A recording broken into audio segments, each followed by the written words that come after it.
பெயர் தி ரிவானா பர்வீன். நான் 5ஆம் வகுப்பு படிக்கிறேன். எம்ஜிஆர் நகர் டியூஷனில் படிக்கிறேன். இந்திய குடிமக்களாகிய நாம் இந்தியாவை இறையாண்மை கொண்ட சமமிக்க சமய சார்பற்ற ஜனநாயக குடியரசாக அமைப்பதென உறுதி பூண்டுள்ளோம்.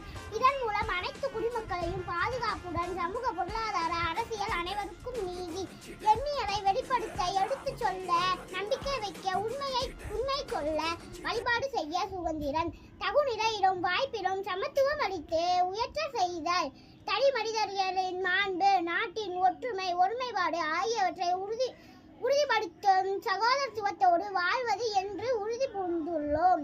இந்திய அரசமைப்பு சட்டத்தை 1940